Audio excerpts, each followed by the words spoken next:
major delays here on the New England Highway travelling from Armidale to Tamworth.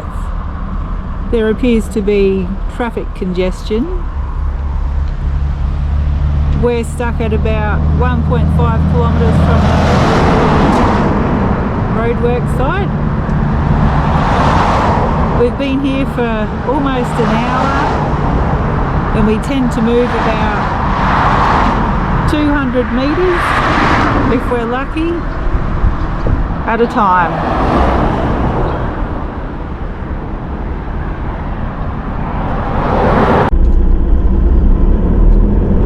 Yeah, but I bet we don't get to go through the green light.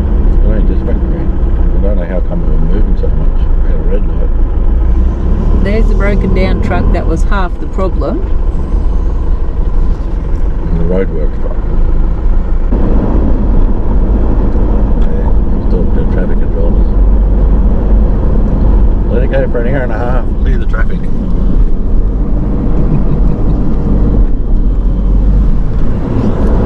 So they got the cops on the scene because they just stopped the traffic and the traffic's banked way back up to that other town behind us. But we're moving now, so that's good.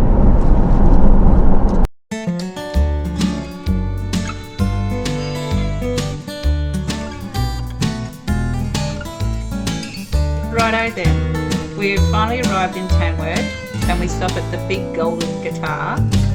We visit the Australian Country Music Hall of Fame where you can walk the Country Mile exhibit. This exhibit displays the pioneers of early Australian country music. It was really interesting walking around to see them all. Then we head over to the Long Yard and have lunch, refresh and then continue on our trek to Bingara, where we will stay overnight before heading further north.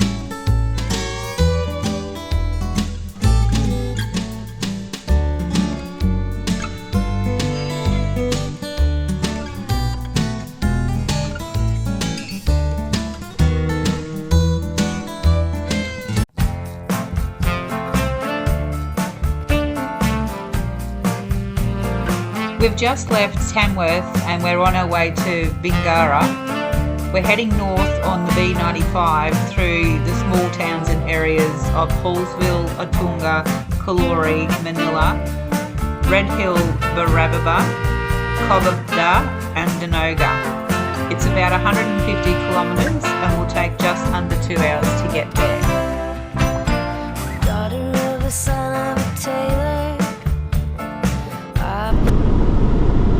So we've made our way to Bingara free camping areas. There's 3 to pick from and we're going to this one. Brad's just going to have a look at the track and see if it's any good so we don't get stuck or bogged or can't get out or whatever. But hopefully the river, the Guida River, has got some nice running water in it, because today's been really hot, up to 38. It was still 36 I think driving into Bingara, unless it's gone hotter again, could be 38. So we could do with a cool off in the river after setting up camp. It would be nice. There's the river, that's the Guida River. We're going to park over here in between those 2 trees in the shade because it's so hot. It's 38 degrees.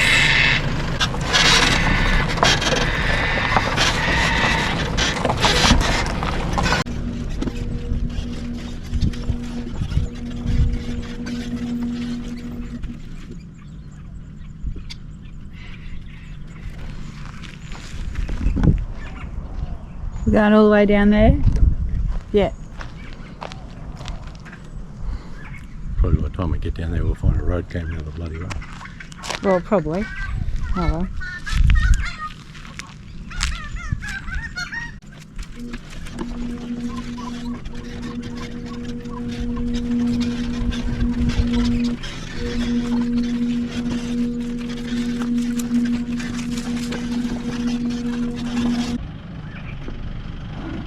We'll just rearrange the spot a bit. We're going to park up here on this bit of grass. because there's sand down there and I don't know how soft it is, so we're not parking on that.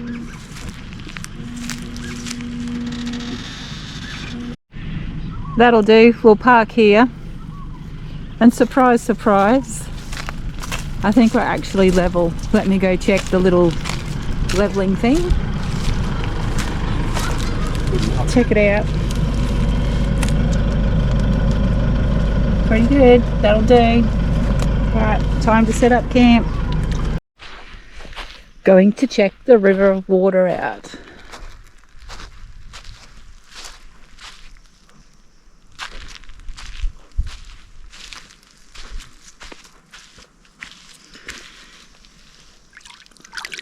Oh, it's clear and it's cool. It's brown. It looks brown, but I've swum in dirty river water at Longreach and it was brown when you were swimming in it.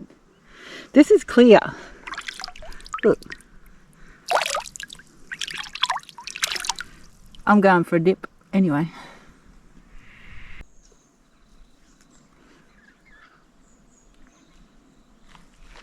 And the ducks are coming to have a look up here.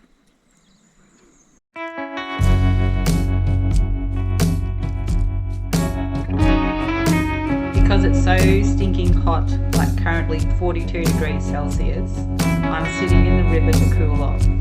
I don't care if the water is gross, it's way too hot. And we don't have aircon when free camping. We've got the drone out for the first time in 10 weeks travelling. There just hasn't been an opportunity to do so before this stop. We'll cook up some steak and salad for dinner and enjoy the sunset.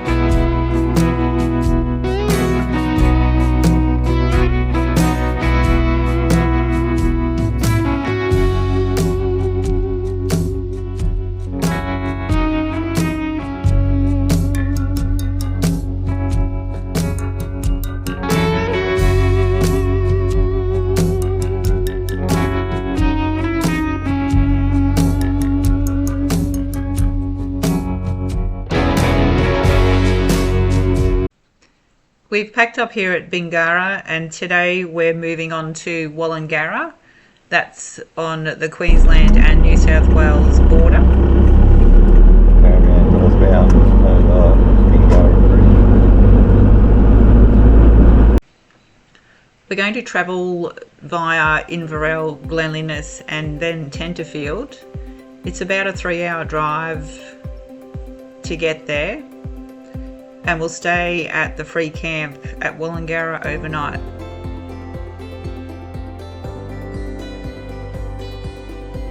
We're on a bit of a timeline to get to Highfields in Queensland for the 12th of December.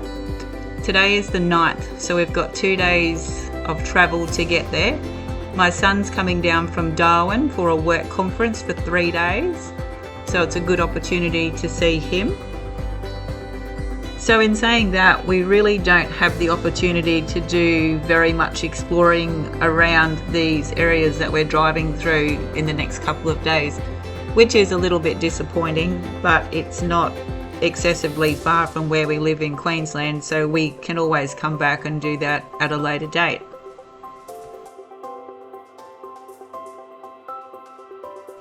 We stopped by at the Tenterfield Saddler for a quick visit. As you can see, it's an historic looking building and was run by a saddler, George Woolanope, and George is Peter Allen's grandfather. George became a saddler in 1908 and ran the saddlery until 1960 when he retired. It has a rich history and was also a bank and a private residence before becoming a saddlery in 1908. Peter Allen's song Tenterfield Saddler pays tribute to his grandfather George and his saddlery. Today the saddlery is a museum filled with leather goods and historical tools, a quaint and very interesting place to spend a while. We continue driving north to the border where we'll stay at Jennings overnight.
This bit right here. Yeah.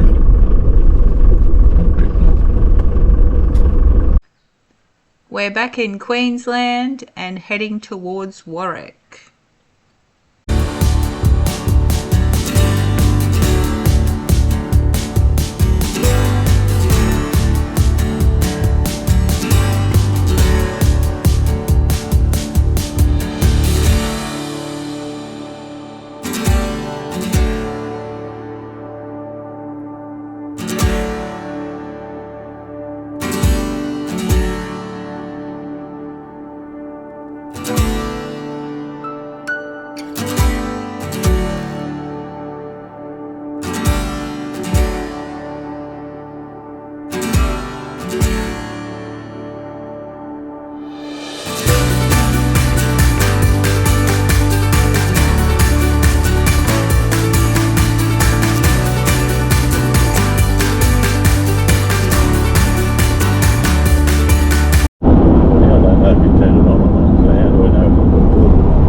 I turned the beeps off because they're annoying.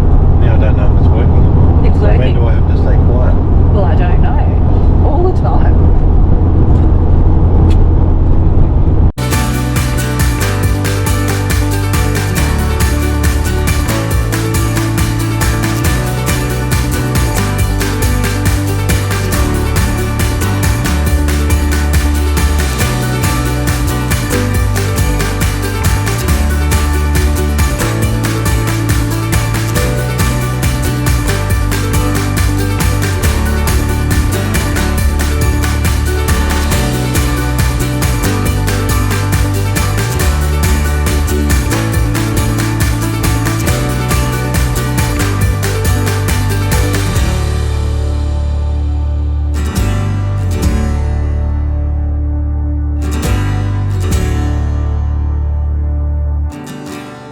We are making our way through Toowoomba and heading to Highfields, which is on the northern side. We'll stay here for a few days, catching up with family, celebrating an early Christmas, and we'll also have some time to visit Glengallon Homestead, Queen Mary Falls and Killarney.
Glengallon Homestead was originally built between 1867 and 1868.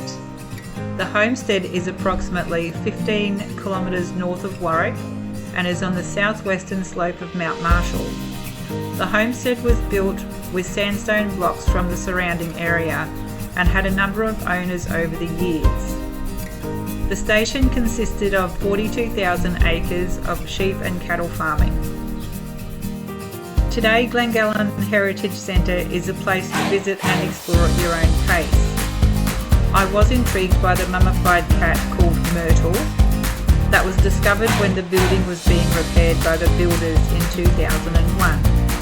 Apparently, it's an old East Anglican custom to protect the building from harm.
Queen Mary Falls.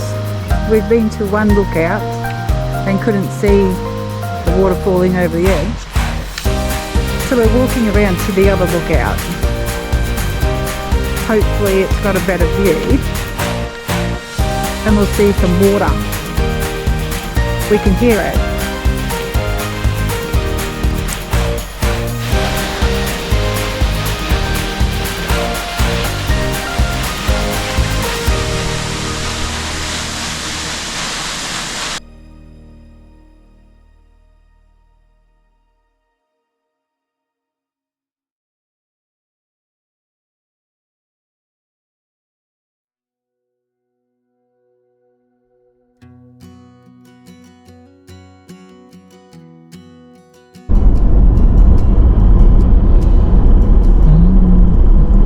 Nothing like doing 25 kilometres an hour.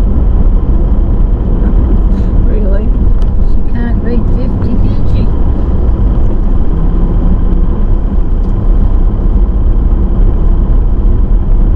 Well, you won't get booked for speeding, Look for being a bloody nuisance. so you thank her for that.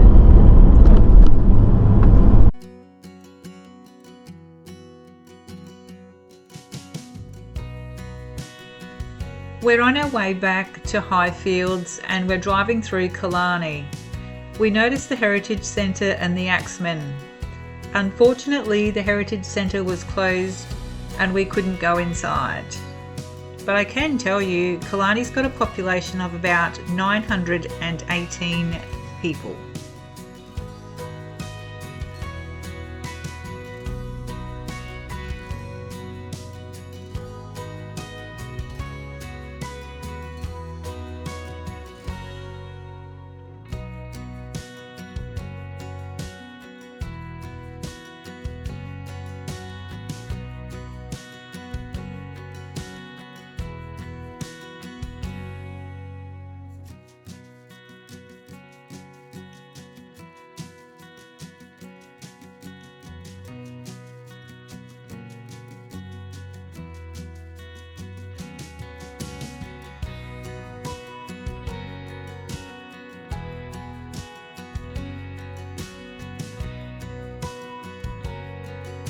And probably had a history of logging due to the big tree with the axeman on it.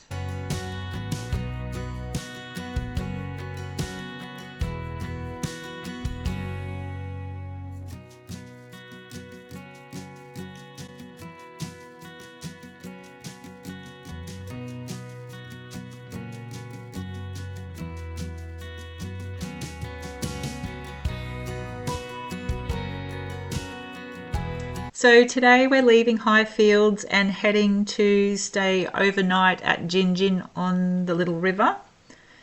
We'll travel through Crow's Nest, Nanango, Gameri, Banban Springs, through to Biggenden and then on to Gin.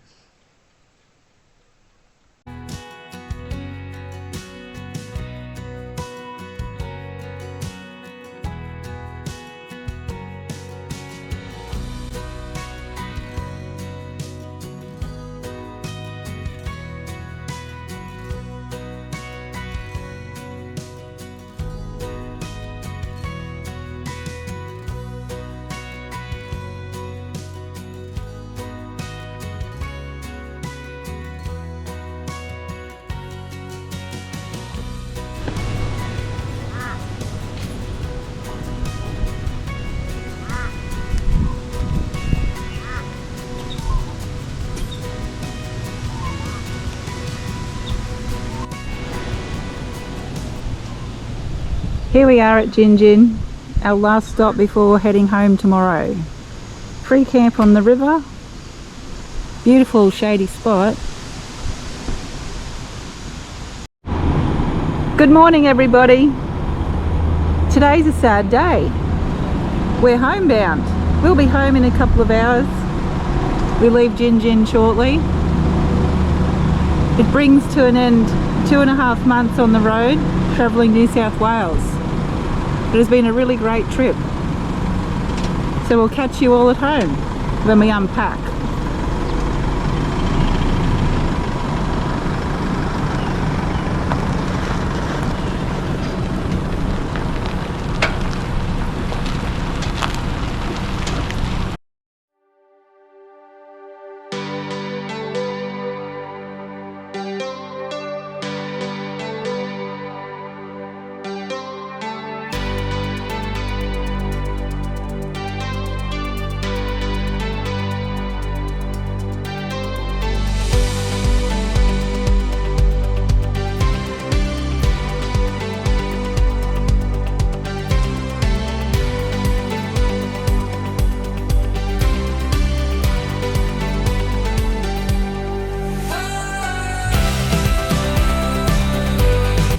Well, after 10 weeks of exploring New South Wales, we have arrived home. What did it cost? I'm just going to talk about what it cost us in diesel.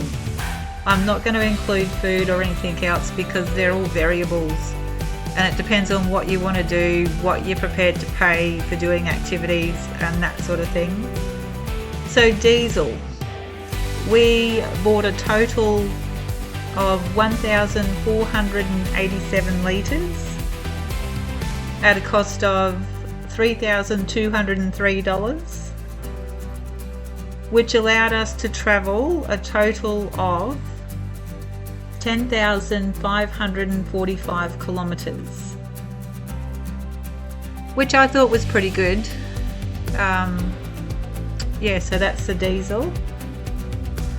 I guess I was a little bit disappointed that we didn't do a little bit more free camping. However, New South Wales ended up being a lot colder than we had anticipated it was going to be.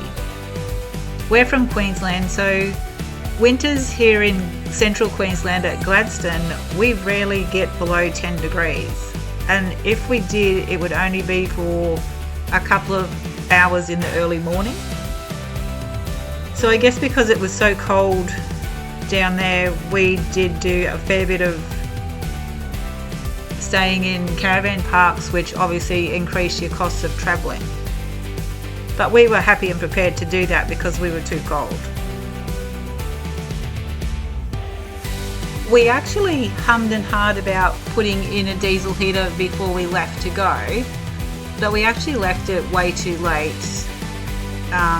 to get it put in for our actual leaving date. So if we had have had the diesel heater, I'm sure we would have done a lot more free camping than we actually did.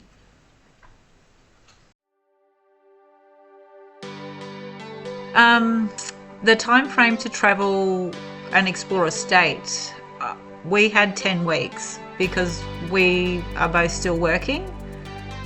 So it was a 10-week adventure for us to see what we could see in that time. Was it enough time to really get in the nitty-gritty of New South Wales and see everything you wanted to see? I would have to say a resounding no. We were fairly well on the go pretty much every day, and then we come so exhausted from daily travel, we really did slow down and ended up having a bit of a holiday, which is what it was intended for. So we'd stop 3 or 4 days and nights here and there to break the travel up. But I think you could easily spend a year or two travelling New South Wales and not see everything. Favourite spot? My favourite spot overall is still going to be Woolgoolga. Just love that place. It was just beautiful, country atmosphere on the coast. Cleaning up. Cleaning up is not the most fun part of travel. But anyway, it has to be done. So we arrived home in the middle of summer, December, not long before Christmas, and the pool is the worst we've ever seen it. But we knew it was probably going to be like that, so we can't really complain that much. My garden had quite a lot of weeds in it. I had a friend watering, and he would also pick out some weeds as he went, which was great. But there still was quite a bit to clean up. But other than that, we were on a time frame to get back to work, obviously. But it all ended out really well.